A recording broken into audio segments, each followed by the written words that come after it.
Welcome, ladies and gentlemen, to Carmine's Arena, a cultural gourmet of information, if you will, a feast for your mind and soul. And now, without further delay, the man, the myth, the maestro, Carmine Arena.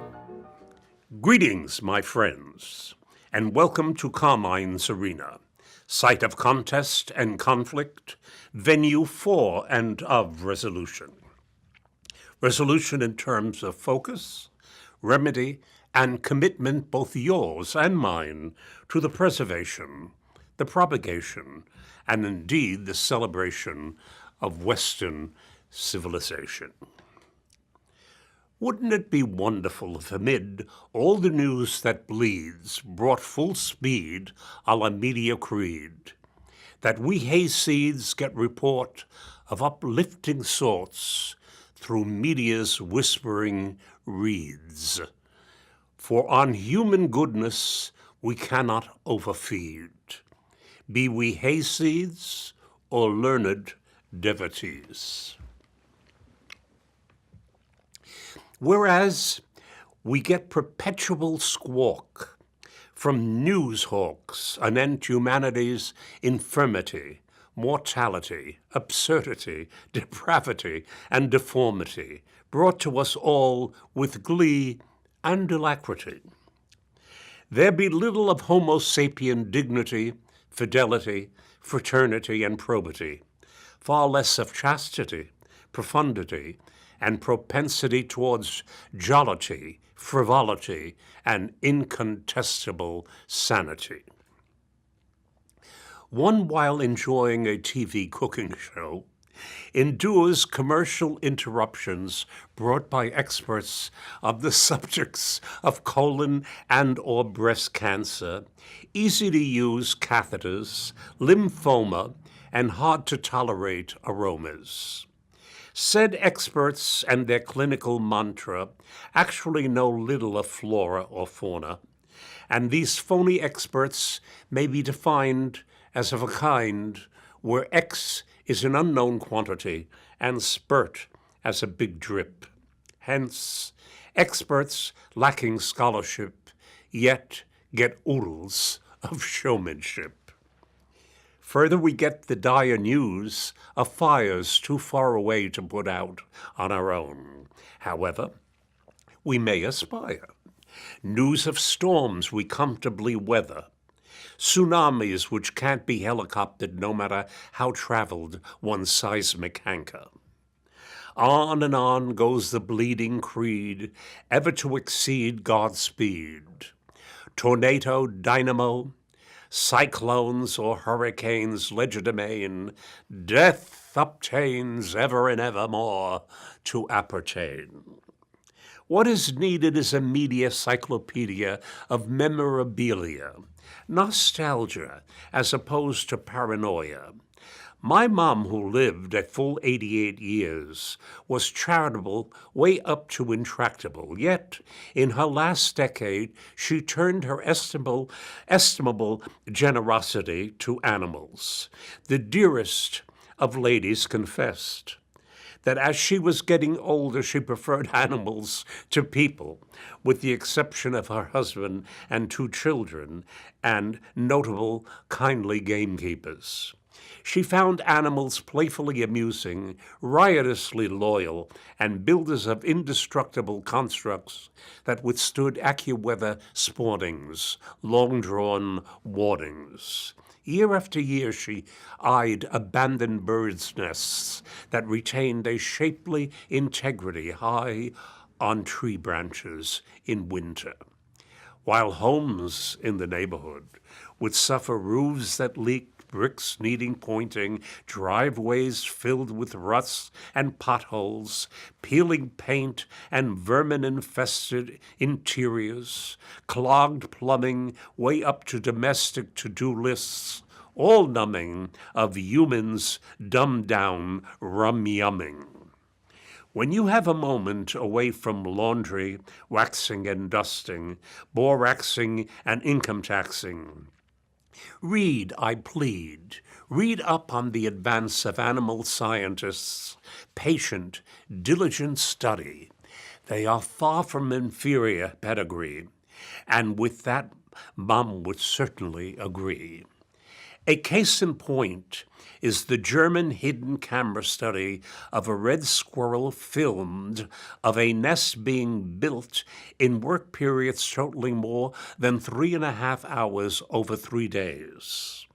The squirrels carried material to the site with its mouth and front paws, bent stiffer twigs with its head and face, pushed other material into place with its legs, shredded lining components by holding them with the front paws and chewing, and shaped the inner cavity by lying in it and turning around and around.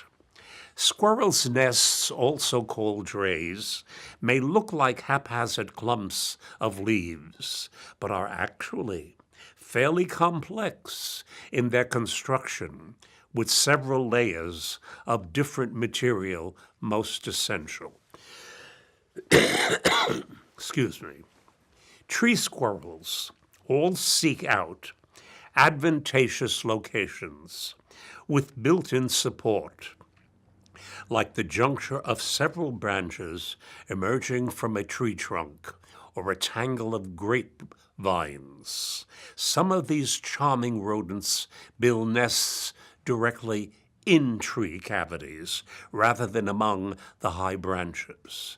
The latter begins by roughly weaving a platform of live green twigs. On top of this, soft, compressible materials like moss and damp leaves are added. Then an outer skeleton of twigs and vines is built around the insulated core, and finally, additional material fills in and strengthens the shell. Much of this information comes from the account of A Safe Home for Baby Squirrels by C. Claiborne Ray. Yes, my mom was right. Animals fulfill their destiny generation after generation and deserve our admiration, as do those builders of dams, beaver dams, ant nests, and beehives. Place these thoughts among the sad discomforts of the homeless over whose bodies we walk the streets of Mayor de Blasio's New York, New York, with nary a twig or two to nest a thought well wrought, for he's all too worn down by left-wing politically correct juggernauts made up of derisive and decisions deserving of derision. The thoughtful have bird feeders, as against de Blasio, the great impeder, who'll suffer further urban testing until exceeded by a successor, all too soon needed, manifesting. We worry about refugees from Syria when our very own streets are crammed with political inertia and discordia. The left is bereft, while passage remains unswept of the homeless to vet. De Blasio's kismet absent toilets, merely demagogic flibbertigibbets aimed at conservative targets, such seen as mental midgets. Awaiting America becoming Venezuela, or perhaps Calcutta, our new twisted vista. Well, dear listeners, if the media can't bring us stories of human acts of kindness, let's dig for a suspension bridge of our own, a bridge wending to love unending. Listen to the warming tale related by a florist.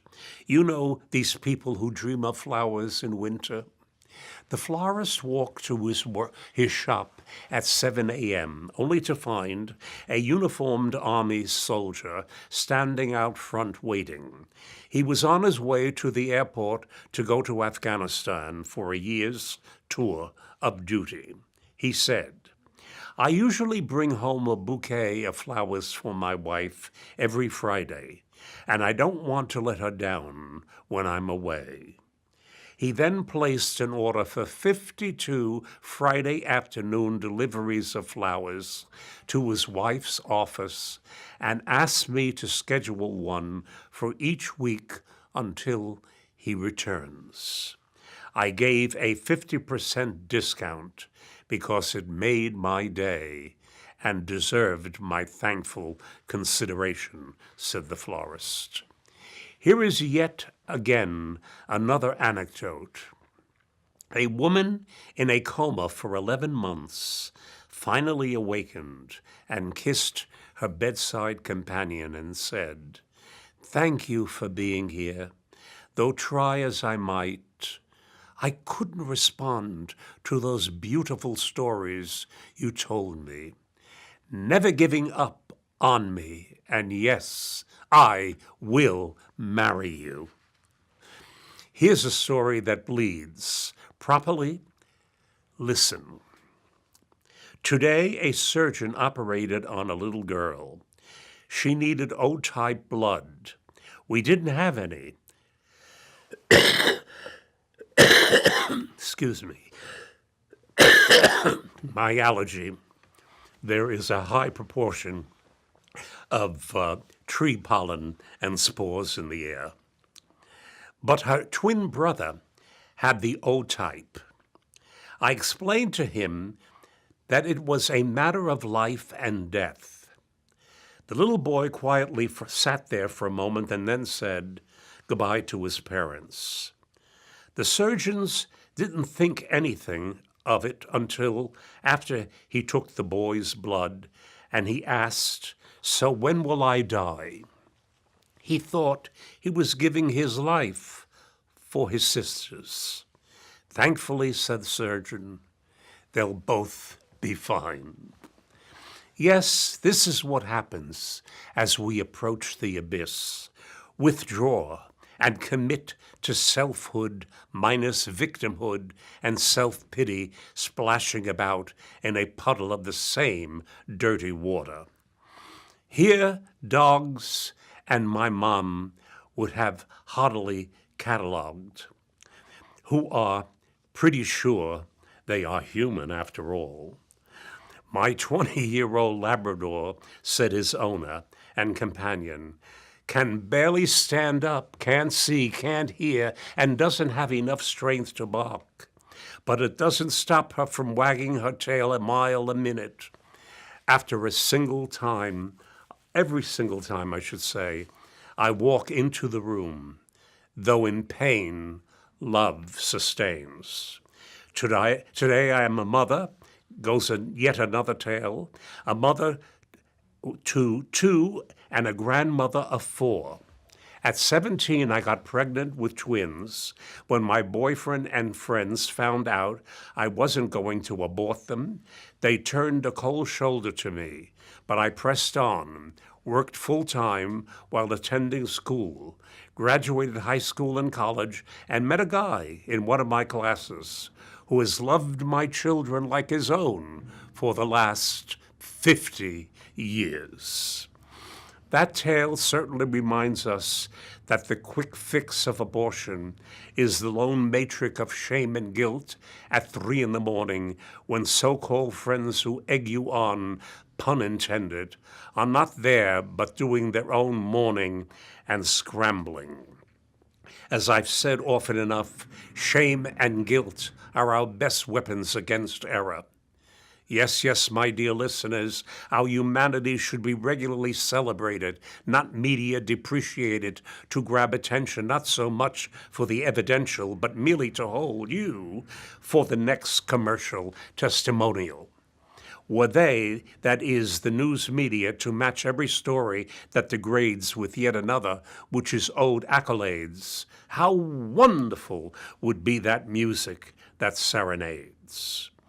I'm not suggesting we be cloying or sentimental instrumental, but sacramental, as opposed to feasting on the demoniacal, humanity's antipodal, rather than the preference for the antidotal, the cerebral triumphant, a considered withdrawal from the lethal and the lachrymal, I would say. Media, my friends, in short, should not monopolize our thoughts with, for example, mesothelioma, or the billions we wisely set aside for it, while also having to share it with shyster lawyers. Our souls live or should live out the reach of greed and speed, and more in the realm of the Apostles' Creed. For love has the capacity to marvel at trifles. Because it sees more, love tends to willingly and a willingness to see less. This insight is, of course, irrational, yet not insane. Common sense doesn't always add up to the pluperfect possession of compassion, which occasions affirmation, not calculation. Such, my friends, constitutes civilization, man's constellation of transfiguration. Indeed, his and her glorification, validly adumbrated as God's imagined creation. As early as his second letter to his wife, Vera Slonim, Vladimir Nabokov, after a couple of months of chaste acquaintanceship, he lays it all before her. I cannot write a word without hearing how you will pronounce it, and can't recall a single trifle I've lived through without regret so sharp that we haven't lived through it together. You came into my life as one comes to a kingdom where all the rivers have been waiting for your reflection, all the roads for your steps. And so it went on for over half a century, his ardor, his loving metaphors. It's well worth remembering that Vladimir, said Nabokov, rhymes in Russian, I should say, with Redeemer. This scholarly Mandarin of writers has been passed and chronicled up to Parnassus. Books on his singular aristocratic author are too numerous to roster, so please do your own digging. You'll find naught but gold ready to mint. As a teacher, Nabokov is also peerless. Read his lectures on literature at Wellesley and later at Cornell. All the works he focuses on, no matter how well you think you know them, will become inexhaustibly clearer and nearer to your heart. As I said earlier, common sense doesn't always add up to the best in mankind. Nabokov beat me to that insight. Listen, I take my hat off to the hero, said Nabokov, who dashes into a burning house and saves his neighbor's child. But I shake his hand if he has risked squandering a precious 5 seconds to find and save, together with the child, its favorite toy. Running into a fire isn't rational, but humanly supernatural. Nabokov writes, I remember reading a cartoon depicting a chimney sweep falling from the roof of a tall building and noticing on the way down that a signboard had one word spelt wrong, and wondering in his headlong flight why nobody had thought of correcting it. In a sense, we all are crashing to our death from the top story of our birth to the flat stones of the churchyard, and wonder with an immortal Alice in Wonderland at the patterns of the passing wall.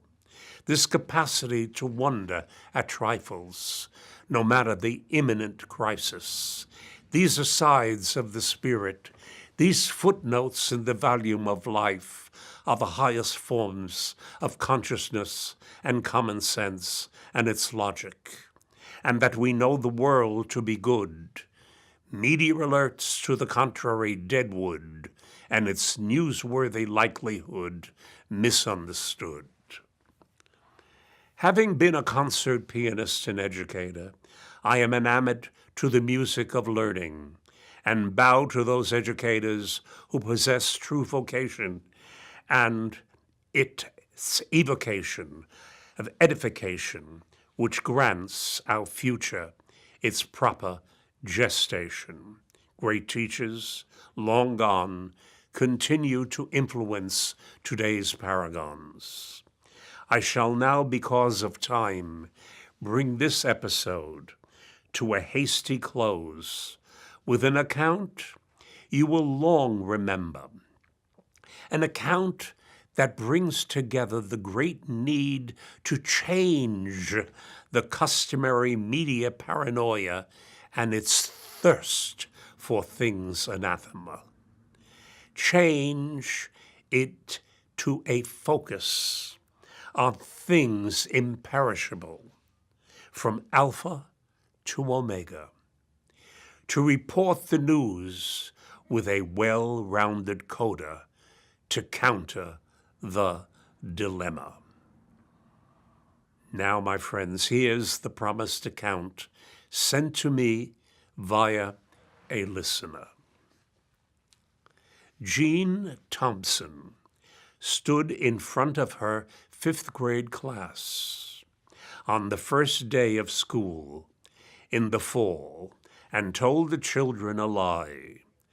Like most teachers, she looked at her pupils and said that she loved them all the same, that she would treat them all alike. And that was to be impossible because there in front of her, slumped in his seat in the third row, was a little boy named Teddy Stoddard. Mrs. Thompson had watched Teddy the year before and noticed he didn't play well with the other children, that his clothes were unkempt, and he constantly needed a bath. And Teddy was unpleasant.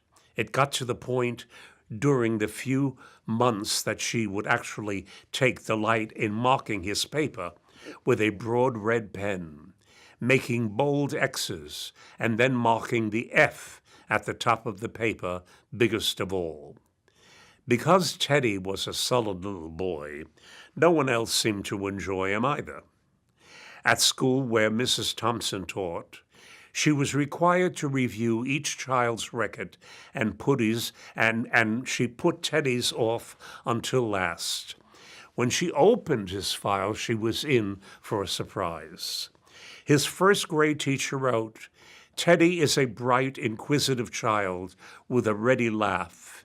He does his work neatly and has good manners. He is a joy to be with." His second grade teacher wrote, "Teddy is an excellent student, well liked by his classmates, but he is troubled because his mother has a terminal illness, and life at home must be awful." His third grade teacher wrote, "Teddy continues to work hard, but his mother's death has been hard on him. He tries to do his best, but his father doesn't show much interest, and his home life will soon affect him if some steps aren't taken." Teddy's fourth grade teacher wrote, "Teddy is withdrawn and doesn't show much interest in school. He doesn't have many friends and sometimes sleeps in class. He is tardy and could become a problem." By now, Mrs. Thompson realized the problem, but Christmas, I should say, was coming fast. It was all she could do with the school play and all until the day before the holidays began, and she was suddenly forced to focus on Teddy Stoddard. Her children brought her presents, all in beautiful ribbon and bright paper, except for Teddy, which was clumsily wrapped in heavy brown paper of a scissored grocery bag. Miss Thompson took pains to open it in the middle of the other presents. Some of the children laughed as they stared when she found a rhinestone bracelet with some of the stones missing and a bottle that was 1/4 full of cologne. She stifled the children's laughter when she exclaimed how pretty the bracelet was, putting it on and dabbing some of the perfume behind the other wrist. Teddy started today behind just long enough stayed behind just long enough to say to Miss Thompson, "Today you smell just like my mom used to." After the children left, she cried for at least an hour. On that day, she quit teaching reading and writing and speaking. Instead, she began to teach children. Gene Thompson paid particular attention to one they call Teddy. As she worked with him, his mind seemed to come alive. The more she encouraged him, the faster he responded. On days there would be an important test, Miss Thompson would remember that cologne. By the end of the year, he had become one of the smartest children in class, and well, he had also become the pet of the teacher who had once vowed to love all of her children exactly the same. A year later, she found a note under her door from Teddy, telling her that all the teachers he had in elementary school, she was his favorite. 6 years went by before she got another note from Teddy. He then wrote that he had finished high school and third in his class, and she was still his favorite teacher of all time. 4 years after that, she got another letter saying, while things had been tough at times, he stayed in school, had stuck with it, and would graduate from college with highest honors. He assured Miss Thompson she was still his favorite teacher. Then 4 more years passed, and yet another letter came. This time he explained that after he got her bachelor's degree, he decided to go a little further. The letter explained that she was still his favorite teacher, but now his name was a little longer. The letter was signed Theodore F. Stoddard, M.D. The story doesn't even end there, you see. There was yet another letter that spring. Teddy said he'd met the girl and he was to marry. He explained that his father had died a couple of years ago, and he was wondering if Miss Thompson might agree to sit in the pew usually reserved for the mother of the groom. And on that special day, Gene Thompson wore that bracelet, the one with the rhinestones missing. And on that special day, Gene Thompson smelled the way Teddy remembered his mother smelling on their last Christmas together. They hugged each other, and Dr. Stoddard whispered in Mrs. Thompson's ear, "Thank you, Mrs. Thompson, for believing in me. Thank you so much for making me feel important and showing me that I could make a difference." Mrs. Thompson, with tears in her eyes, whispered back. She said, "Teddy, you have it all wrong. You were the one who taught me that I could make a difference. I didn't know how to teach until I met you. Till next we meet, my friends, do keep the faith." If you have any comments or other remarks, and that I perhaps could even read on some of these broadcasts, please do not hesitate to write to me, Carmine Arena, P.O. Box 1029, Larchmont, New York 10538.